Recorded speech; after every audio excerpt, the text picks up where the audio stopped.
Muy buenos días a todos. En nombre del Registro Público de Panamá, les extendemos una cordial bienvenida a esta primera jornada de alfabetización constitucional en un espacio que nace con el firme propósito de fomentar el conocimiento, la reflexión y el ejercicio consciente de nuestros derechos y deberes ciudadanos a través del acercamiento directo a nuestra Constitución nacional. La alfabetización constitucional busca precisamente eso, acercar el texto constitucional a la ciudadanía, a los servidores públicos y a todos aquellos que forman parte del tejido institucional del país, para que no solo lo conozcamos, sino que lo comprendamos como herramienta viva de transformación, de defensa de las libertades y del fortalecimiento democrático. En esta ocasión, tenemos el privilegio de contar con la presencia del doctor Miguel Antonio Bernal, destacado catedrático, doctor en leyes, comentarista, activista y escritor panameño, cuya trayectoria ha estado íntimamente ligada al estudio, la enseñanza y la defensa de la Constitución. El doctor Bernal ha dedicado su vida a promover el pensamiento crítico, el debate constitucional, la participación ciudadana, como pilares esenciales para una verdadera democracia. Agradecemos profundamente que nos acompañe esta mañana para dar inicio a esta jornada con una exposición que sin duda nos invitará a reflexionar sobre nuestro papel como ciudadanos y como funcionarios públicos ante el reto de construir una cultura constitucional sólida y participativa. Sin más preámbulo, demos paso al doctor Miguel Antonio Bernal, a quien recibimos con respeto y atención. Bienvenido al Registro Público de Panamá. Muchas gracias. Buenos días. En primera instancia, agradecimiento por la oportunidad y la oportunidad de compartir con ustedes esta conversación que estamos llevando a cabo a lo largo y ancho del país, dentro del marco del propósito, del objetivo de poder movernos como sociedad, como Estado, de país a una constitución, y en base a lo determinado por el señor presidente de la República de decretar el año 2025 como el año de la alfabetización constitucional, que para nosotros es la primera fase dentro del proceso hacia una nueva constitución. Mediante decreto ejecutivo de agosto del año pasado se crea la Secretaría Presidencial para la Reorganización del Estado y los Asuntos Constitucionales con el propósito de servir de motor, promotor, coordinador de todo lo que se refiere a la organización de este proceso constituyente que en su forma originaria pretende alcanzar una nueva constitución para el país. Y el equipo de CEPRESAC, la Secretaría, ha venido dedicándose a esta tarea a través de distintas charlas, conferencias, mesas redondas, talleres, cabildos, con el propósito momentáneo, digámoslo así, pero para mí permanente, de alfabetizar, es decir, despertar en nuestra población el interés de conocer la necesidad de llevarnos hacia una constitución, pero también en fase primaria la necesidad de que se conozcan más y mejor nuestros derechos, nuestras garantías y nuestros deberes, cosas en la cual debemos ser sinceros. En nuestro país tenemos un atraso demasiado marcado de parte de la población por el desconocimiento, de la ignorancia o como la podamos llamar, no solamente los derechos y deberes, sino también de la importancia del papel que le corresponde jugar a la constitución de una sociedad contemporánea y para los propósitos que comentado nosotros debemos tener. Entonces, yo sé que puede parecer un contradictorio, pero digamos nosotros que puede parecer como imposible que estemos hablando de la necesidad de una nueva constitución por las cosas que ahora mismo están pasando en el país. Pero es que casualmente las cosas que están pasando en nuestro país es porque nos hemos quedado con una constitución impuesta, obsoleta, degenerada, deformada y sumamente violada. Hoy a la vez una camisa de fuerza que no nos permite avanzar como sociedad. 53 años cumple dentro de unos meses esa constitución impuesta que fue hecha por un sistema autoritario, para un régimen militar que ya pasó. Yo sé que en este país hay mucha gente nostálgica de la dictadura y lo seguirá abriendo. En todas las sociedades hay gente nostálgica del autoritarismo, de la antidemocracia y de no progreso. Todos esos factores reales que pretenden dominar al resto de la sociedad. Pero nosotros estamos viviendo tiempos nuevos, el mundo ha cambiado. Hace 50 años para acá, yo creo que nos llevaría semanas poder solamente enumerar las transformaciones que ha habido la sociedad mundial y también nosotros, que muchos de esos cambios no los veamos, pero nada más a nivel poblacional Panamá ha cambiado. Entonces, nosotros no podemos seguir viviendo atrasados y dejando de contar con una serie de instituciones que ya otras sociedades cuentan. Nada más tenemos que mirar a Colombia, en medio de todo.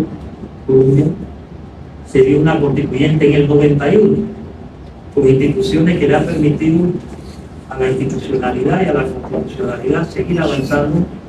Si miramos hacia Costa Rica, si miramos a Ecuador, Bolivia, o sea, a donde miremos, nos queremos mirar hacia Europa todavía más, África también, es decir, las sociedades han ido buscando la modernización de sus instituciones, de sus procedimientos, pero sobre todo también que nos beneficiemos de las conquistas que se han logrado y que han costado mucha sangre, sudor y lágrimas a nivel mundial para poder avanzar como humanidad, no tanto como nacionalidad.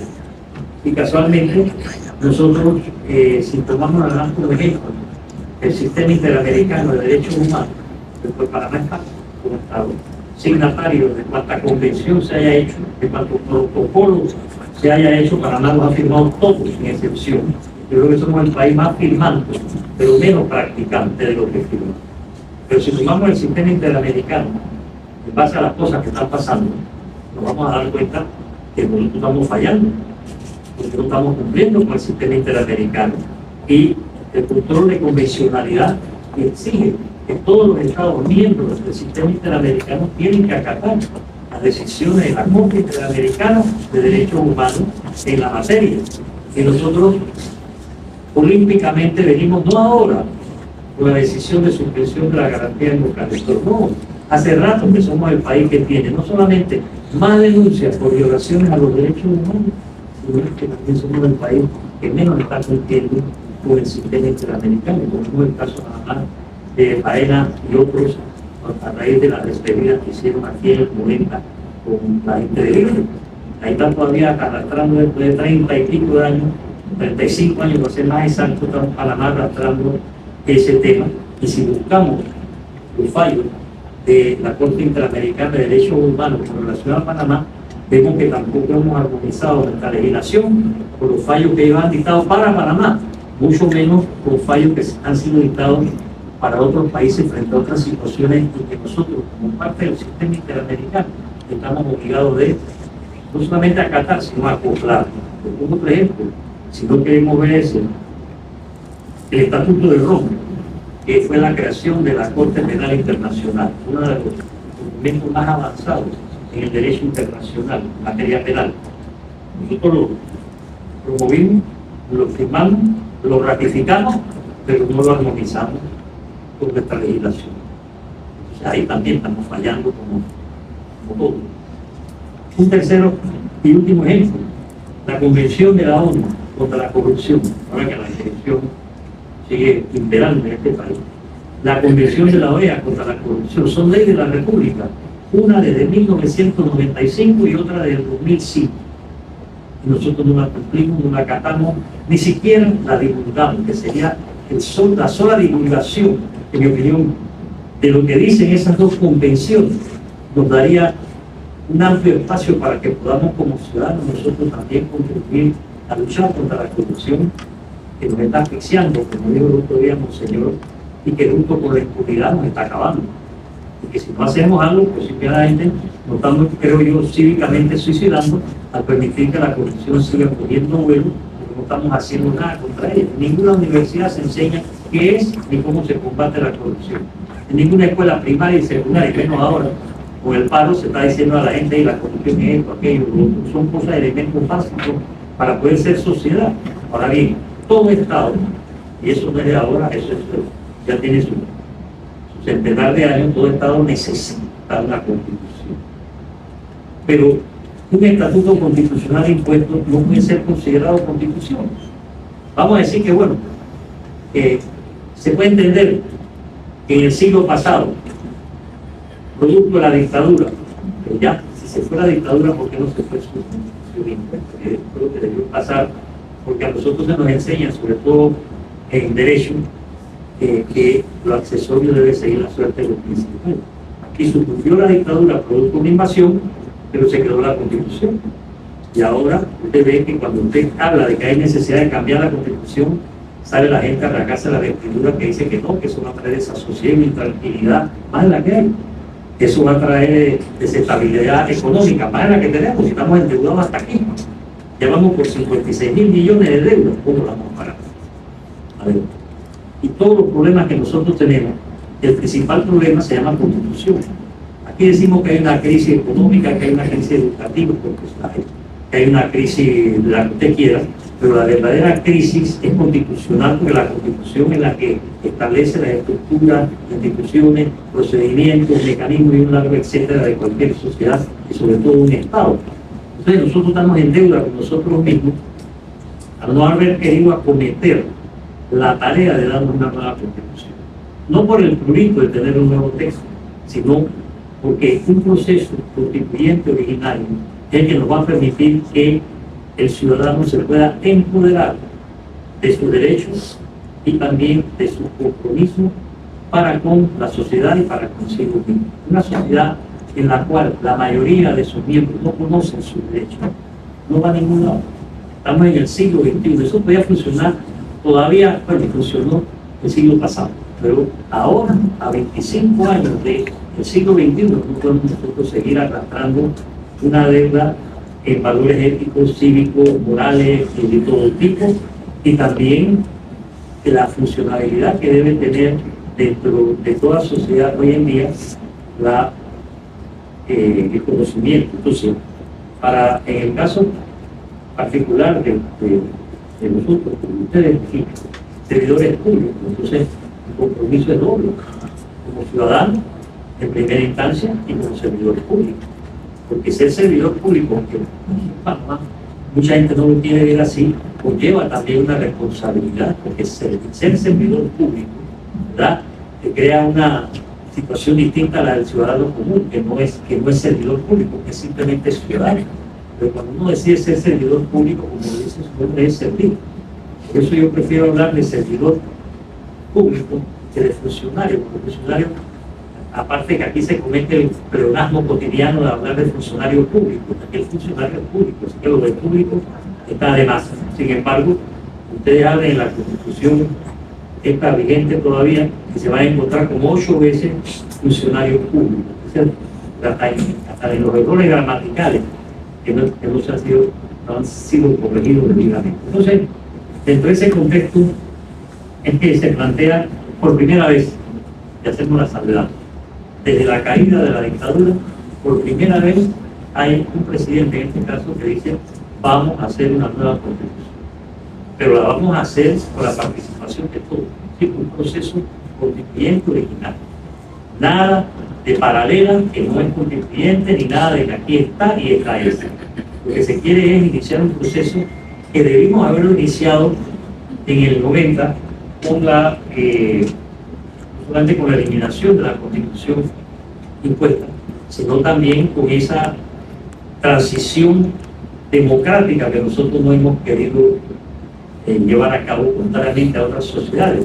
Caída la dictadura, han entrado en un proceso de democratización, el cual conlleva, entre otras cosas, el cambio de constitución, pero también de la ejecución de una serie de tareas que nos deben ser caras a todos los ciudadanos. Entonces, el presidente de la República, ya en campaña, que ahora que está de moda cuestionar hasta que usted fue candidato y cómo le vamos a ser candidato, porque este país como es, este es surrealismo puro, como que un negativismo que se va más allá de lo permisible. En su campaña él dijo: vamos a hacer una cosa, que vota por mí, vota por una constituyente original. O sea, no hay nada nuevo, nada oculto bajo el sol. Y ahora se ha abierto pues la intención de un proceso constituyente originario. No hay perdón, nada escrito, o sea, no hay una constitución emborronada, no hay nada, lo que hay sí es un proceso ahora mismo constituyente que se ha establecido en varias fases, por decirlo así, aunque pertenece a una sola tendencia. Un proyecto nacional hacia una nueva constitución.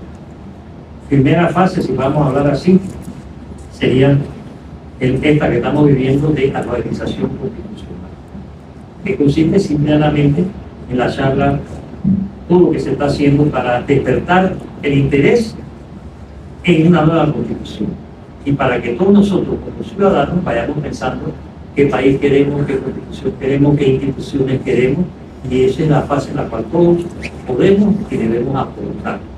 Aquí no se trata de nombrar una comisión de notables, como se presentó en un vinculado en 2011, agarrar a 15 ciudadanos y subirlos a la notabilidad. Y ahí empezamos mal, porque en una república todos somos ciudadanos, aquí no tiene por qué haber notables. Eso está bien para los regímenes monárquicos, pero aquí, bueno, como que tenemos una nostalgia marcada en cuestiones de monarquía, porque usted dice a la peladita de que están en kinder se ha llegado a ser reina, ¿no? Y la meten en reinado, y de calle arriba, y de calle abajo, y de la calle al medio, vamos para adelante. Entonces se quiere trasladar eso con una falsa moralidad a quienes no la tienen cuando el principio de ciudadanía rige para todos por igual, pero que somos todos iguales ante la ley. Pero empezamos mal si empezamos a hacer la distinción de que este es honorable, el otro es más honorable que el que ya era honorable. Entonces nombraron una comisión, ustedes recordarán que hizo una constitución que se la presentaron al entonces presidente, tenía 590 artículos, y yo me imagino que ustedes saben lo que pasó con eso, ¿no? Cuando se la llevaron, lo primero que preguntó fue, ¿me puedo reelegir? Y cuando le dijeron que no, agarró el paquete y se lo tiró así y le dio, con el permiso de ustedes, por el francés, ustedes me han visto cara de pendejo, lárguense de aquí. Y todos los comisionados se tuvieron que retirar y nunca hubo nada de nada y nos quedamos entonces más estancados de lo que estábamos antes. Entonces, saliéndonos de ese círculo vicioso de notabilidad y demás, porque se quiere la participación, empoderar a los ciudadanos. En todas las nuevas constituciones que se están dando a nivel mundial, el poder ciudadano forma parte de la constitución, y es natural y normal porque vamos a hacer una democracia participativa. Ya la representativa no la alcanzamos, así que vamos a ver si logramos la participativa, y allí es donde entra el ciudadano, porque ¿qué busca el constitucionalismo democrático? Lo primero que se busca es racionalizar el ejercicio del poder político. Porque ese ejercicio y esa racionalización de ese ejercicio no se puede lograr si no es a través de los controles que le corresponden a los ciudadanos primero, para que no haya abuso de tramitación de funciones, todas esas cositas que nosotros conocemos. Tenemos que ver cómo crear los mecanismos y no vamos a inventar la rueda, eso ya existe. En otras sociedades usted busca y ve que hay control fiscal, control administrativo, control civil, o sea, la ciudadanía en la medida en que participa. Y esa participación es la que va a permitir entonces que nosotros alcancemos realmente una nueva constitución. No es tarea fácil, definitivamente que no lo es, porque la resistencia a los cambios en sociedades como la nuestra son más grandes de lo que la gente imagina o lo que uno mismo se imagina. Entonces, por eso le decía que el proyecto no es una nueva constitución, o decir tenemos una nueva constitución, porque podemos darnos para hacer una nueva constitución. Es más, ahora mismo es hasta más sencillo que hace 25 o 10 años, porque usted le dice a la inteligencia artificial, dame una constitución y te la da en 7 minutos. Pero no se trata de eso, porque se trata de que haya una participación ciudadana, la participación de la inteligencia del ciudadano, para que decidamos entre todos qué queremos, cómo lo queremos, y eso hay que organizarlo. Y por eso desde el 2 de enero hasta el 1 de julio del año entrante estamos dedicados fundamentalmente al proceso de alfabetización, con la solicitud de que quienes participan de este proceso repliquen, es decir, que se lleven la inquietud, digamos nosotros, la motivación a su casa, a su familia, a sus amistades, a sus compañeros de trabajo, porque esto tiene que ser como dice la novela de Fuenteovejuna, todos a una. Es decir, ver cómo entre todos vamos caminando hacia un proyecto que se requiere y que requerimos todos, como repito, como sociedad, como nación, como país, como república, que somos lo que estamos llamados a hacer. Entonces, hasta el 1 de julio, sin que se suspenda la alfabetización, ni mucho menos, pasaríamos a la fase ya de organización de cómo se va a dar el tema de la elección de los constituyentes.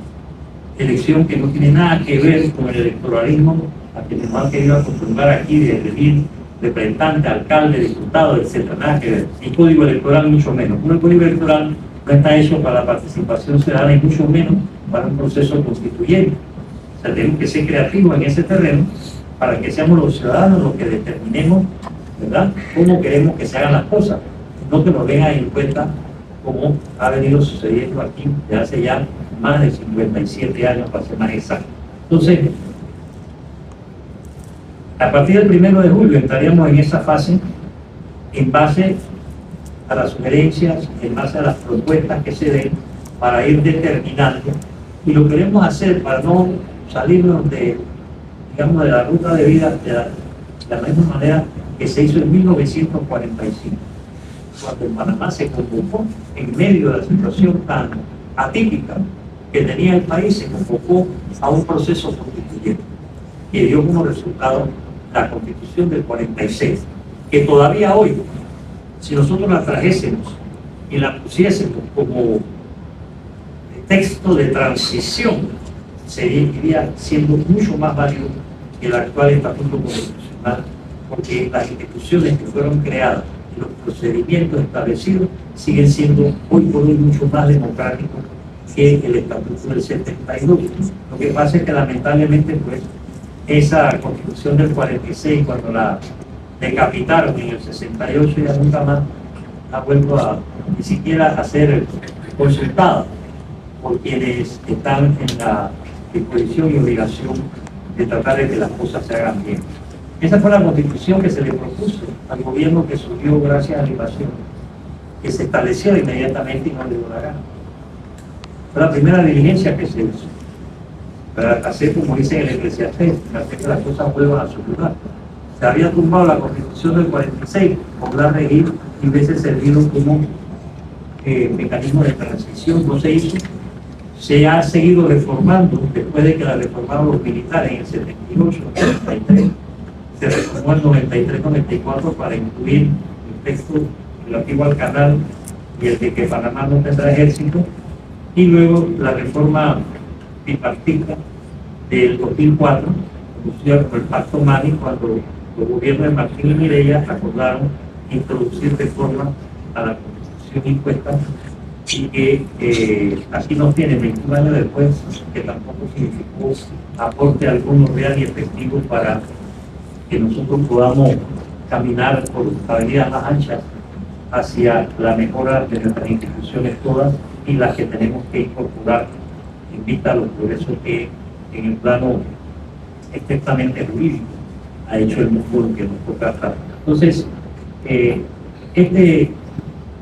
esta, digamos, organización que se haría para la elección de los constituyentes sin dejar de alfabetizar, es decir, ya arrancamos, esto tiene que seguir, creo yo, permanentemente, aún después con la nueva constitución, creo que tenemos que quedar en un modo de alfabetización permanente, porque la educación es la única que nos va a salvar.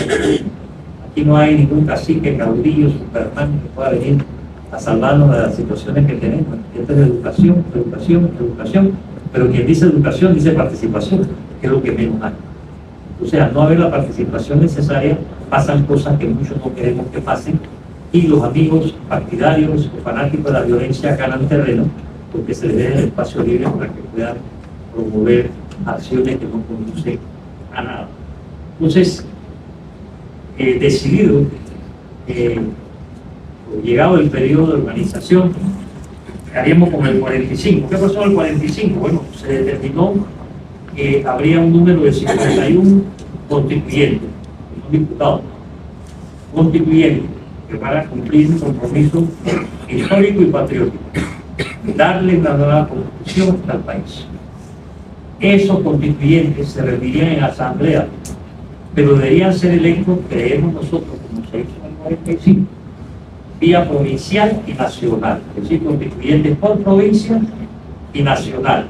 Nacionales porque así, si usted se postula, después de cumplir con los requisitos, postura constituyente, personas que vivan en Veragua o en Herrera, o lo que sea, pueden votar por usted cuando usted vive en Paraná. Así pasó en el 45 y dio muy buenos resultados. La prueba es la que estamos hablando en base a los hechos, la Constitución del 46, que hay un libro de la profesora Plume que se lo recomiendo vivamente porque se empapa uno como hace 80 años. Aquí se discutieron cosas tan determinantes e importantes y de una manera absolutamente democrática, dentro de una asamblea donde había una representación político-partidista, sí, en aquella época pues, prevalecían algunos partidos que tenían, por lo menos en aquel entonces, algunos valores de ideología. Habían también constituyentes independientes, pero había abogados, había ingenieros, había agricultores, había mujeres. Acuérdense que en este país no fue sino gracias a la Constitución del 46 que a la mujer se le reconoció por lo menos el derecho de voto. Pero ya había mujeres en la Constituyente del 46. Y esto es importante. Y lo traemos a colación porque nosotros pretendemos, aspiramos, queremos, que en esta elección de constituyentes se establezcan las reglas de tal manera que logremos que haya la mayor paridad posible. Es decir, si va a haber 20 varones, que haya 20 mujeres. Y así para todos. Y creemos nosotros que para eso no hay que esperar la nueva constitución. Yo creo que como sociedad civil podemos perfectamente nosotros ahora empezar a reclamar que se empiece a dar lugar a las mujeres en las distintas cargos que todavía hay que designar. Por ejemplo, por ahí viene casualmente para estos señores maléficos, perversos, antidemocráticos del Tribunal Electoral, ¿verdad? Viene ahora uno que se va, que nunca debió estar, en mi opinión, ya se va. Yo digo, ¿por qué las mujeres de este país no salen a decir que no es una mujer? Ya en la Corte, ya las cosas se han empareado bastante. Entonces hay que empezar a buscar, donde queda un vacío, que no haya una representación femenina, hay que pedirla. No por quedar bien con la mujer, no se trata de eso, es una cuestión democrática. O sea, si vamos a democratizar en todo. Y por eso es que es importante entonces también los correctivos necesarios que habrá que hacerlo en la nueva Constitución de las formas de elección de toda una serie de cargos, ¿verdad? De elección popular, que tienen que estar en un modo mucho más democratizante que el que tenemos en la actualidad. Electos esos constituyentes, claro, ustedes me dirán, bueno, ¿y cuáles son los requisitos que hay? Donde se requiere la participación de todos con sugerencia de que se diga, bueno, no debe participar, no nombre y apellido, que también se pueden dar, pero yo creo que hay que poner pautas de decir, bueno, por ejemplo, quienes hayan sido diputados los últimos 15 años no podrán ser constituyentes. Y los suplentes diputados tampoco. ¿Ven? Hablando de suplentes, hay que ir pensando que eso es lo que hay que eliminar. En Colombia, eliminar los suplentes para todos, no le ha pasado nada. Entonces, nosotros hacemos una carga de suplentes posible para todos, para diputados, para alcaldes, para representantes. Son 700 puntos. Es una carga innecesaria. Bueno, entonces tenemos que ir viendo qué requisitos se vamos a poner. En el 45, ser panameño de nacimiento, mayor de edad, que era 21, pero ahora hay que empezar en requisitos más apropiados del tiempo que decorre. Eso no puede ser una decisión impuesta, tiene que venir de abajo. La idea es que las ideas, las sugerencias vengan de parte de los ciudadanos y de ahí la importancia del empoderamiento y de la participación. Entonces, electos estos señores y señoras, se quiere que quedemos, después de esta temporada, que la elección se haga a más tardar en marzo o abril del 27, de tal manera que sesionen mayo y junio del 27.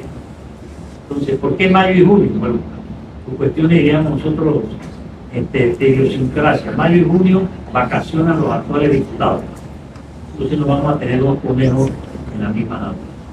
En segundo lugar, no se va a necesitar, a mi puesto entender, más de 60 días y noches para lo que van a hacer. Ya en materia constitucional, el mundo ha progresado enormemente. Hay dos ramas del derecho, lo que el mundo ha progresado: derecho internacional y derecho constitucional.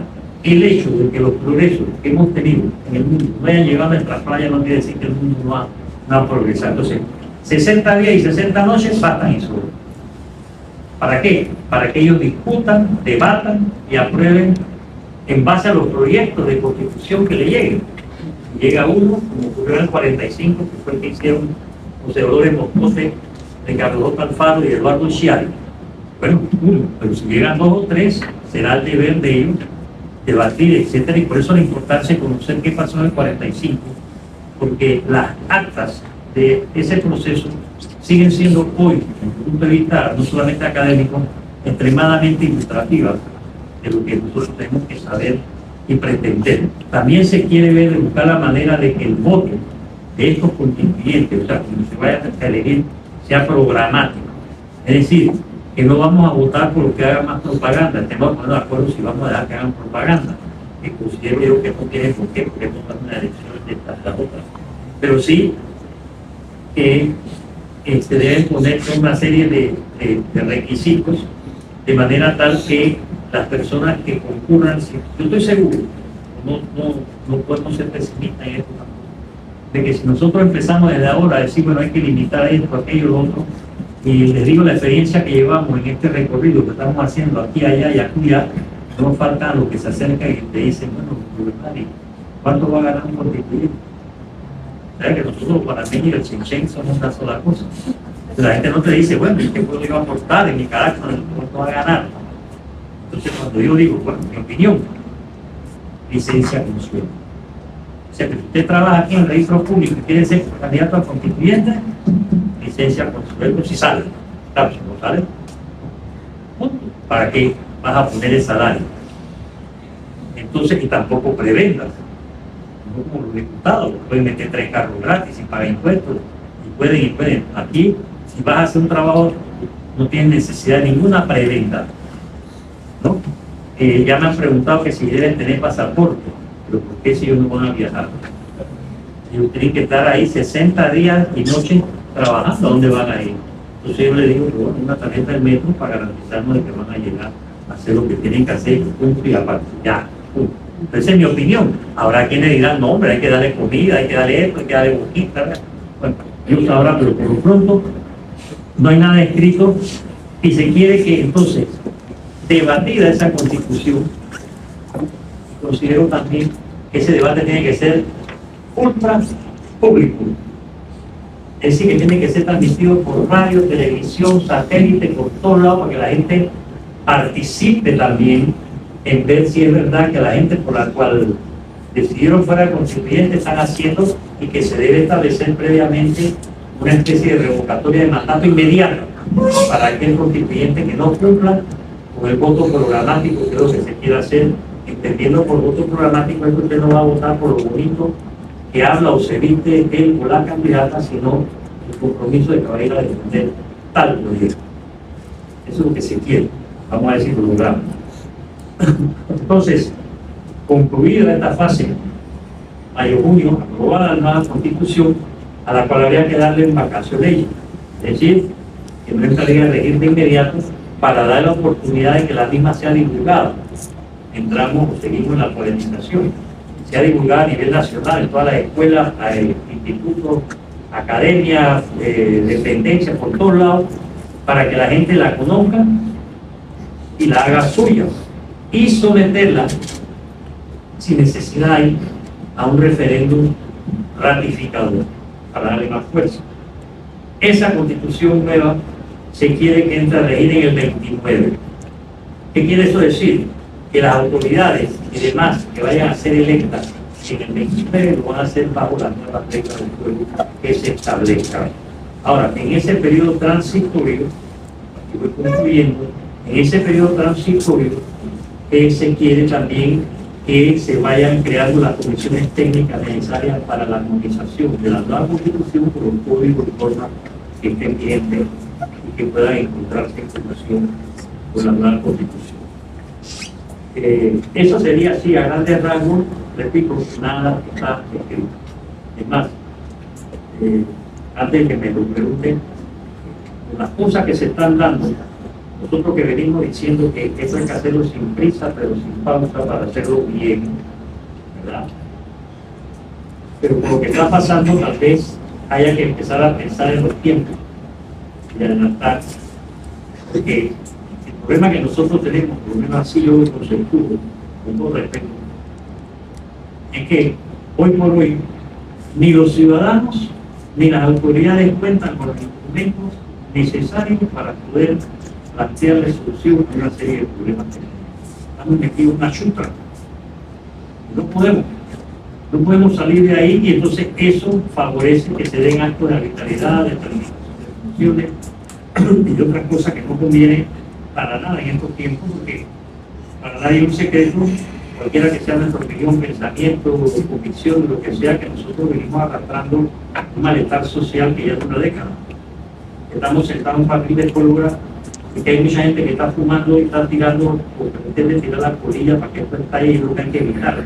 Por eso hemos insistido mucho que tenemos que aprovechar al máximo esta convivencia pacífica que los panameños bien que mal hemos sabido llevar en medio de todas otras mareas que se dan en Centroamérica. Nada más hay que mirar a cualquier país de Centroamérica que usted quiera, o de Sudamérica, con todas las cosas que han pasado, de nosotros que por la circunstancia histórica hemos sabido torear, ¿verdad?, los enfrentamientos y la violencia.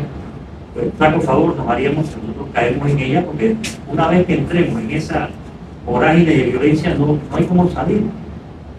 Miremos lo que ha pasado en otras sociedades. Entonces, a muchos no les cuadra lo que llaman equivocadamente a mi entender de que la facilidad del panameño, el panameño no. El panameño lo que pasa es que por la razón de que las se pueden explicar históricamente, ¿verdad?, no ha querido llevar las cosas por un camino de violencia, pero acuérdense que ha habido una guerra de 2010. Y esa guerra fue más violenta aquí que en Colombia, que fue donde se originó y por las cuales se peleaba acá. Lo que pasa es que, claro, ahí entra el problema de la educación. Como nosotros no se nos enseña completamente qué pasó en este país antes de, ¿no? Entonces, por eso andamos como andamos también en muchas cosas. Entonces, tenemos que, dentro de este proceso de alfabetización, está también el llamado a que nosotros nos interesemos un poquito más en nuestra historia, nuestra propia historia, que es la que nos va a sacar del hueco. Y si nosotros no llegamos a conocer real y definitivamente nuestra historia, pues no creo que podamos hacer las cosas que nos toca hacer todos, porque las soluciones tienen que ser comunitarias. Seguir creyendo que un individuo, llámele cacique, caudillo, lo que sea, para resolver los problemas de este país en Cañar. Ya desde por sí nosotros estamos viviendo un régimen, repito, producto de una constitución impuesta que es ultra presidencial. Eso tiene que cambiar. Nosotros no podemos seguir con un régimen ultra presidencialista porque no mete un carácter. Estamos viviendo con un órgano legislativo que, en mi opinión, dejó de ser órgano hace rato. Puede que sea un organismo, que no es lo mismo, pero órgano del Estado, donde no puede ser un órgano del Estado con los procedimientos que aplica y practica. Órgano judicial, hágame Dios. Si no hay transparencia, si no hay toda una serie de mecanismos procedimentales que se requieren hoy en órganos judiciales para poder aplicar justicia, entonces nosotros estamos desorganizados, pero también estamos sin órganos. Los órganos que tenemos no están funcionando como deberían funcionar. Primer cuarto del siglo XX. Entonces, para concluirles, agradeciéndoles su paciencia, sí creemos que es necesario ir pensando en que sin la participación de todos nosotros, definitivamente no vamos a poder lograr la coordinación ciudadana, la participación ciudadana, la capacitación que tenemos que dar, la invitación es a que todos sean alfabetizadores. Es decir, que todos compartan sus conocimientos, sus inquietudes, cualquiera que sea, sobre el tema, porque yo creo que en la medida en que se genere el debate, vamos a poder avanzar. Por lo tanto, tenemos que lograr que la gente se interese en la necesidad de un cambio constitucional. No es decir, ay, sí, yo quiero que la constitución se cambie. No. Pero tú quieres que la constitución se cambie. ¿Cuándo? ¿Cómo? ¿Con quién? ¿Para qué? O sea, que contestemos las preguntas y que asumamos nuestro rol de una manera mucho más decidida, consciente como tenemos que estar definitivamente en una serie de situaciones objetivas y subjetivas que van de una u otra manera a servir para tratar de impedir ese cambio. Pero yo quiero seguir creyendo que con la participación ciudadana vamos a poder vencer, por un lado, esa desigualdad que hay para tantas cosas, la debilidad misma de la sociedad civil, porque la sociedad civil, ¿qué es lo que quiere? Quiere que se le gobierne bien. Eso es todo. No exige mucho. No todo el mundo que es de la sociedad civil quiere ser gobierno. Aparte de que quiere ser gobierno en estos tiempos hay que tener, la verdad, una voluntad de hierro, porque con todos los problemas que hay, ¿no? Y con la estructura que se tiene ahora mismo, definitivamente que hay una serie de responsabilidades que nadie va a querer apadrinar o garantizar. Tenemos que ver cómo hacemos parte de por qué se ha escogido, que también nos han preguntado, ¿por qué el término de alfabetización? Bueno, casualmente porque nosotros tenemos un mega déficit educacional muy grande y soy opiniones que por la primera fase por la que tenemos nosotros que hacer las cosas, aprender los derechos y los deberes que nos acompañan, que nos deben acompañar. Esta es una sociedad muy deficitaria de ese civismo que lo toma existió y de una serie de valores que debemos buscar la manera de recuperar.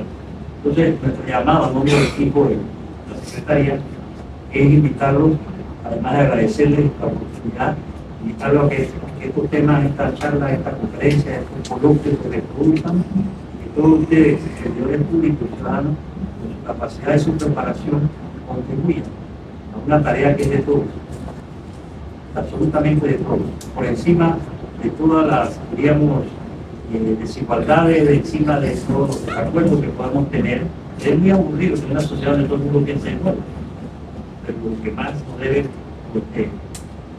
preocupar es que tengamos una sociedad donde la gente no solamente piense, sino que actúe, es decir, que vayamos abandonando esa posición de espectadores y pasemos a ser actores, que vayamos abandonando esa posición de funcionarios burócratas y seamos funcionarios activos al servicio de los ciudadanos. Yo creo que podemos salir adelante si sabemos pues, no perder el optimismo que nos debe caber por el simple hecho de ser humano. Yo personalmente, por convicción, no creo que un humano pueda ser pesimista, porque ser pesimista frente a una situación pasajera, pero se anda por ahí caminando, lavando el pesimismo, con mucha gente aquí que no, que eso no lo cambia nadie, que esto siempre ha sido así, que esto es por gusto, ni aunque traigan el médico chino, te meten una serie de cuentos por la que se van apandillando, ¿no? Se van miramando y no se atreve a darse cuenta de que ven acá. Yo como ciudadano tengo un poder y tengo el derecho a ejercer ese poder. ¿Y quién es el que tiene el poder constituyente? Es el futuro. El poder constituyente no es de nadie. El poder constituyente es de todos. Así que, para no abusar del tiempo de ustedes, les agradezco y los invito a que con el QR que dice todo lo que he aprendido en el camino, esos ministros que están ahí, a partir de ahí puede hacer la pregunta si no quiere levantar la mano, porque no hemos dado cuenta que la gente tiene como pánico escénico, ¿no? Entonces hubo la ocurrencia de hacer esas preguntas ahí, y entonces ustedes pueden preguntar ahí y nosotros contestamos. Muchas gracias por la ocasión. Si alguna otra persona tiene alguna pregunta que quiera realizar, puede hacerlo acá inmediatamente o utilizar también el código QR para realizar cualquier pregunta que tengan. Sí, muchísimas gracias. Nos han llegado el código QR dos preguntas, un par de preguntas. La primera pregunta, doctor, es ¿cómo usted percibe el interés de la ciudadanía en este tema? Hay mucho. Ahora mismo no hay, estamos empezando casualmente, porque de las 8 de la mañana no podemos esperar que la gente llegue y le dice que hace una nueva presentación, va a salir en una a promoverlo. Entonces tenemos que hacer esta tarea educativa, alfabetizadora, que hombre, no es que tome tiempo, sino que hay que dedicarle tiempo.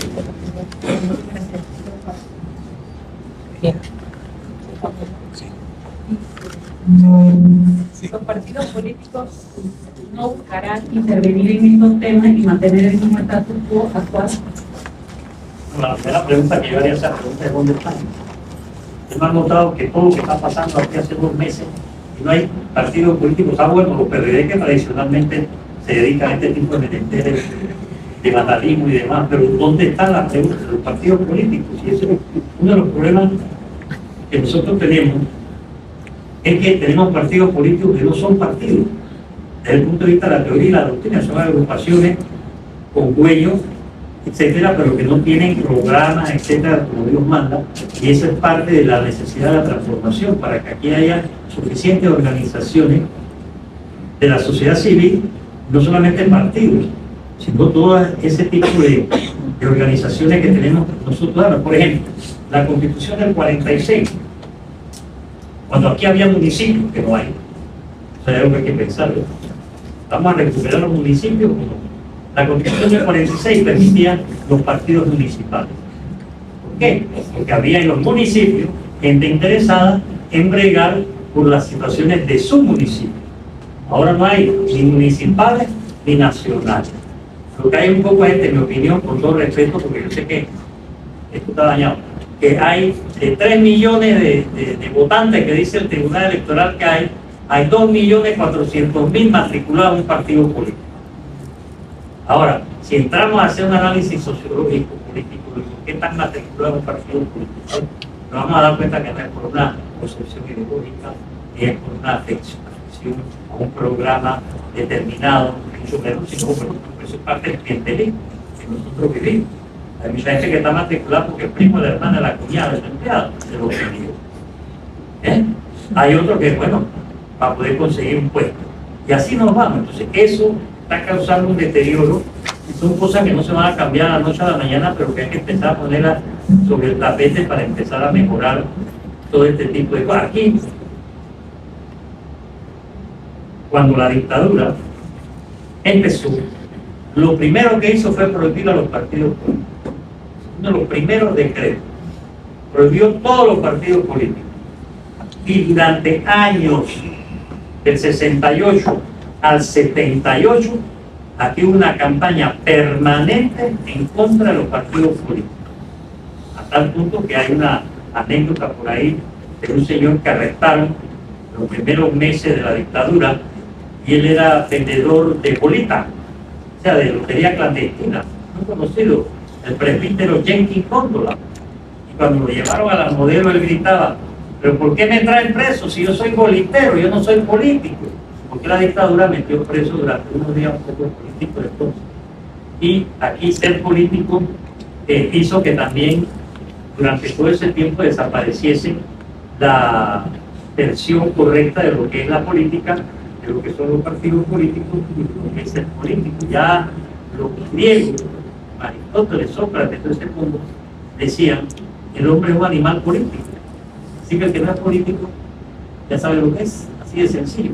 Pero aquí tenemos la creencia que ser político es cuando estás en asuntos de gobierno o cuando estás metido en un partido político. Es como, por ejemplo, la gente que trabaja para el Estado. Usted para cualquiera. ¿Dónde trabaja? Trabaja en el MEF, para no decir que trabaja aquí. Dice: ¿dónde trabaja? Dice: yo trabajo para el gobierno. Trabaja para el gobierno, trabaja para el Estado. Aquí la distinción entre gobierno y Estado muy poco la hacen como debe hacerse, y eso también trae una situación desventajosa para la población ciudadana.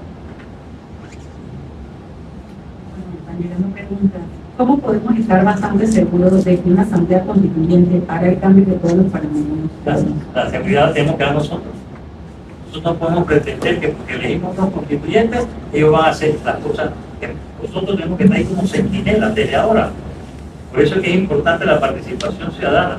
La seguridad la tenemos que dar nosotros, no lo que se resulte en electos constituyentes. ¿Y cómo la vamos a dar nosotros? Bueno, creando los mecanismos de control para impedir que no hagan las cosas que nosotros no queremos que hagan. El Tribunal Electoral está realizando reformas electorales.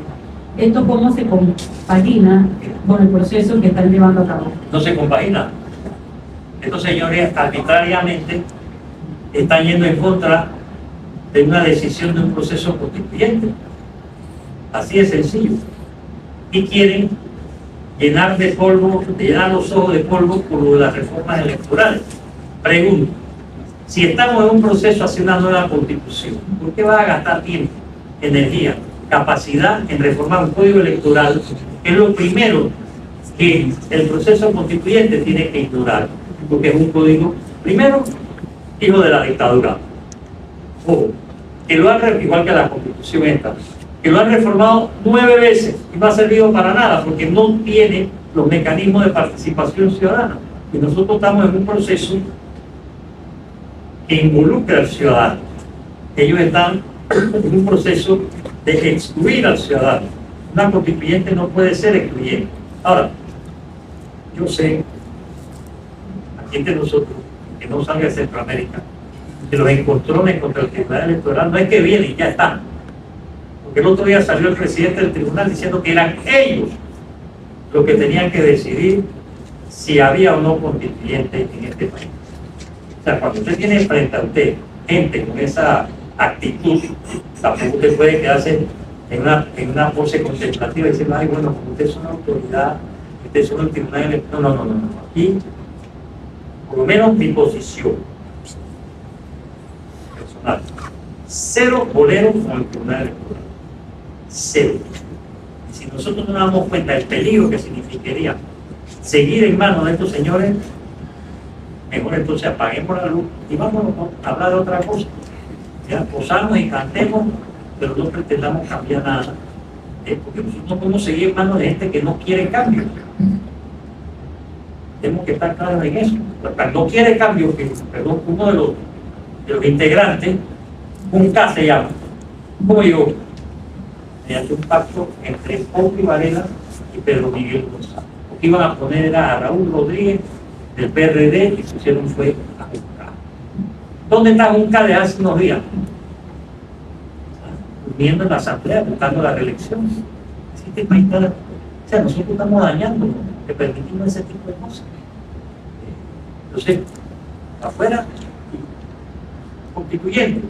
Nosotros tenemos que poner las reglas como se pusieron en el 45. En el 45 no había tribunal electoral. Y no había muchas cosas que llevar. Y se pudo hacer, por eso la importancia de la historia.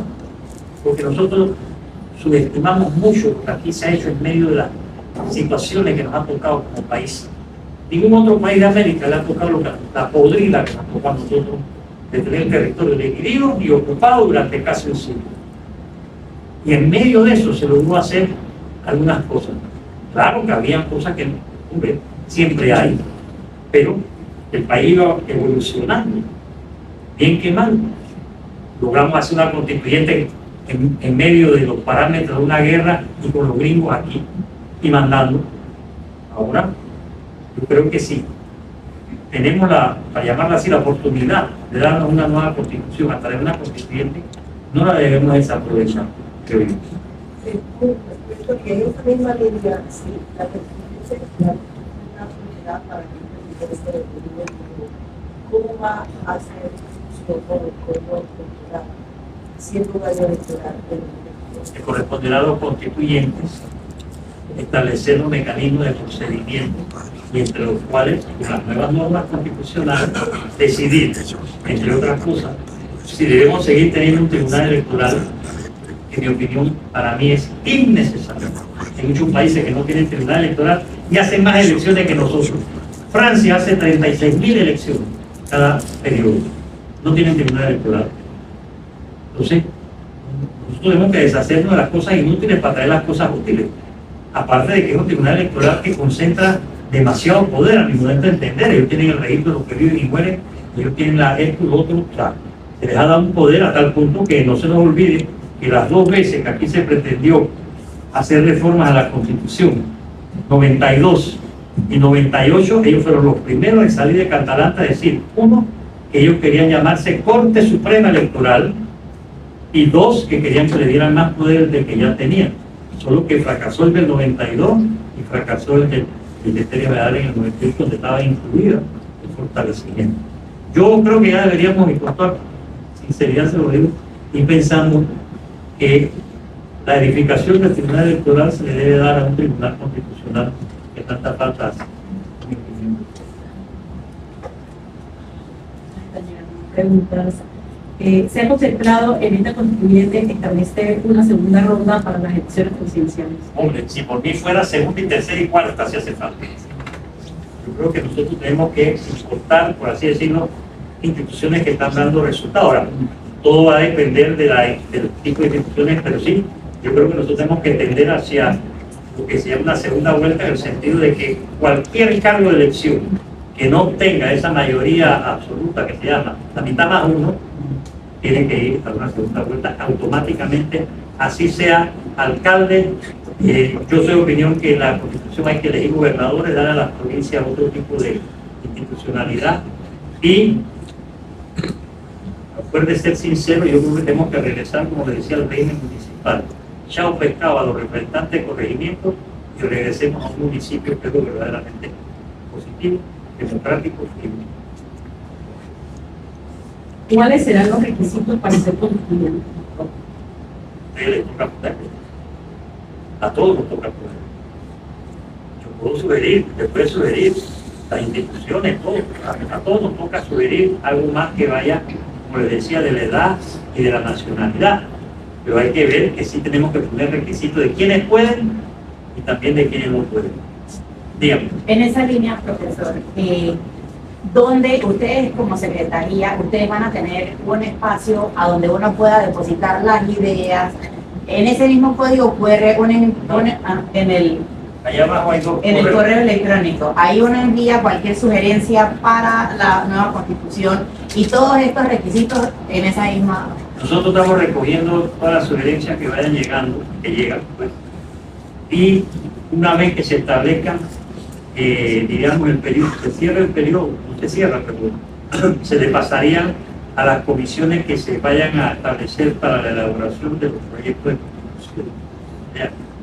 La idea es que la participación se multiplique, que las sugerencias lleguen y que las mismas sean conocidas por todos y que las vayamos mejorando, pero al momento de decidir, la decisión tiene que estar en mecanismos que permitan la participación de todos, sin excepción. Se contemplará revisar los requisitos para ser candidatos a representantes, diputados, alcaldes, tomando en cuenta que tenemos diputados influencers. Definitivamente que yo creo que tenemos que darle paso a la meritocracia. Ya es hora de que en este país los méritos sean reconocidos a quienes lo tienen. Y a través de eso, entonces, claro, yo creo que entre las cosas que hay que ver, ¿verdad?, ya sea en la Constitución o en los códigos, se establezcan una serie de requisitos serios para determinados cargos. El dedo tiene que empezar a desaparecer de una manera u otra. Y ha hecho demasiado daño a esta sociedad. Pero ese dedo no va a desaparecer si nosotros hacemos lo que dice ese viejo proverbio asiático, para no decir que es chino, ahora que hay gente que no gusta los chinos, ¿no? Ese viejo proverbio asiático que dice: cuando te muestra la luna con el dedo, el imbécil mira el dedo. Nosotros tenemos que desaparecer el dedo de todo. Aquí el presidente nombra de a dedo los magistrados de la corte, y llegan los otros allá a la asamblea y de a dedo y con méritos. Es decir, tenemos que establecer cualquier cantidad de méritos para todos, concursos de oposición. Ahora, yo diría que como transición ante la gran corrupción que persiste, por ejemplo, podemos buscar un mecanismo que lo utilizaron mucho en la época de los griegos. Que hay que elegir candidatos, hay que elegir magistrados de la corte, por ejemplo, que se haga una lista de requisitos bien seria. Y todo aquel que cumpla con esos requisitos, su nombre se escribe en un papelito y se echa en una tómbola. Cuando hay que escoger, se busca un niño de 6 meses, para que no esté podrido, mete la mano y saca un papelito, y ese es el magistrado, porque todos los que están en esa tómbola cumplen con los requisitos. Pero eso es que te llaman y te entrevistan y te preguntan, digo, todos vamos a ser francos, todos sabemos que eso es puro bluff, ¿no? Puro fake, como dicen, ¿no? Te llevan y te preguntan, ¿y usted dónde estudió? Tú que estás sentado ahí sabes que eso es. Digo, yo se lo digo porque yo pasé por eso, de maldad lo hice. Yo me presenté ante el tribunal, ante la Corte Suprema, los 9, para cuando iban a elegir magistrado del Tribunal Electoral. Y yo fui a sabiendas de que yo no llevaba la menor opción. Pero yo fui con el propósito de decir, vamos a ver, pues. ¿Quién quedó? A medianoche se reunieron María Eugenia López con Benicio Robinson y pusieron a Guerra. Y no tomaron en cuenta a ninguno de los que concursó.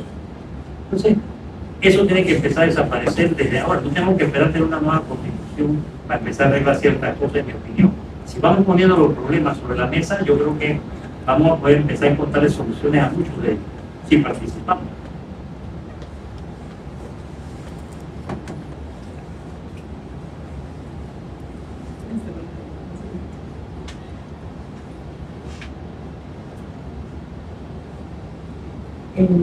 Temas como la segunda vuelta electoral y la no reelección podrán ser parte de la nueva constitución.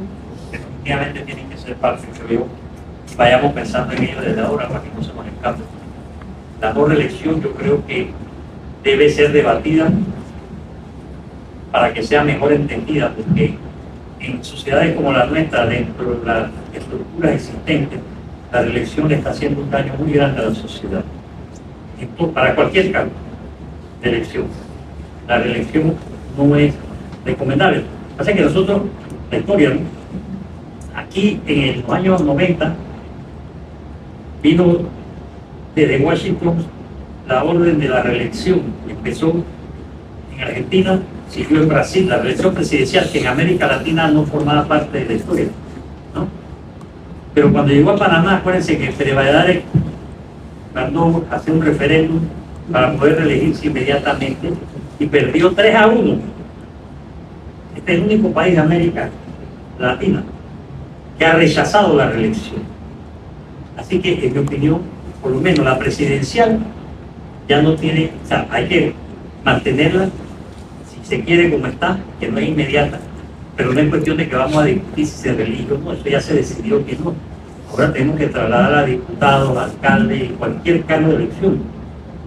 Cualquier cargo de elección popular debe ser erradicado. Y sí, entonces, volvemos a lo mismo. Si los accesorios siguen la suerte del principal, estamos en un régimen megapresidencialista. ¿Por qué no se permite la reelección inmediata del presidente y si se le permite a los representantes, a los alcaldes, a los diputados? Ahí también hay una tergiversación, una elusión de lo que es el ordenamiento constitucional. Doctor, ¿hay alguna otra pregunta que quisieran hacer de manera personal? Profesor, yo sí quisiera hacer un comentario. Trayendo a colación el tema que usted mencionó de la labor de docencia que hay que hacer a la ciudadanía, y más en estos tiempos que hay ciudadanos que no comprenden este tema, no tienen ni idea de qué significa una constituyente, y que salen a cerrar calles sin saber por qué lo están haciendo. Tal vez porque hay alguna influencia o dinero de por medio. ¿De qué manera van a hacer docencia, entendiendo que en el 2029 ya se va a llevar a cabo esto? Y más con el tema de la tecnología, la inteligencia artificial, las redes sociales, para que esto sea un tema constante y que el ciudadano se pueda ir grabando, entendiendo que es, porque al fin y al cabo van a formar parte de esto. Entonces, ¿cuál sería el plan de docencia que se implementará para? Aparte de lo que estamos haciendo, de parte de la Secretaría, estamos solicitando en todas las instituciones la cooperación, no solamente para dar la charla, sino para que cada institución organice en la medida de lo posible también el mantenimiento de esa regulación constitucional de acuerdo a las características propias de la institución. Y también pidiéndole que se utilicen todos los mecanismos en aquellas instituciones que lo tienen, pantalla, por ejemplo, la misma asistencia de ciudadanos a buscar un servicio que se les reparta por lo menos volante diciéndole que estamos en el año constitucional, que la papelería se les repartemos. Yo acabo de, vine para acá viniendo de una reunión con el señor Montes, casualmente para coordinar con ellos. Son 35.000 funcionarios, ¿no? Para coordinar con ellos la cooperación que van a tener, de que ellos tienen pantalla en los hospitales, aquí, allá, y entonces vamos a generar, estamos nosotros haciendo convenios de cooperación en ese sentido. Pero entonces, respetuoso de la característica de cada institución, consideramos que las instituciones son las que deben determinarlo. Nosotros podemos hacer esto, podemos poner un papelito aquí. Por ejemplo, estuvimos hablando con la Caja de Ahorros también, nos dijeron que ellos van a implementar la regulación por lo menos de que estamos en el año constitucional, por lo menos, para que la gente empiece por lo menos a preguntarse por qué, cómo se come, dónde lo ven.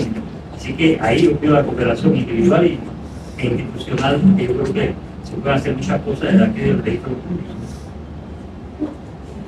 Ante todo, gracias por invitarnos el día de hoy, pero yo quiero hacer un agradecimiento especial a la directora porque nos ha apoyado muchísimo, sobre todo en la región de Azuero, Panamá Norte, y la verdad que es la única institución en la que ha brindado un apoyo sin ser el registro público, la sede de nosotros repartimos a todas las provincias, y la verdad que muy agradecida porque el registro público estuvo presente inmediatamente. Lamentablemente no pudimos por las protestas en aquella ocasión hacer esta charla, y los invitamos también a que se continúe este tipo de charlas en toda la República. Creo que el Registro Público de Herrera, nuestro enlace Rubén García ya dio una pequeña charla ahí, y nuevamente darle las gracias por las oficinas que tenemos, y también soltarlos que en las pantallas pueden poner el hashtag de 2025 años de la alfabetización y los temas concernientes a la alfabetización en las pantallas de cada funcionario también. No sé si la licenciada ya le mencionó, nosotros le tenemos que hacer llegar esa línea gráfica, pero no está de más nuevamente reiterar las gracias, y bueno, seguimos aquí para apoyarlos. Entonces, muchísimas gracias.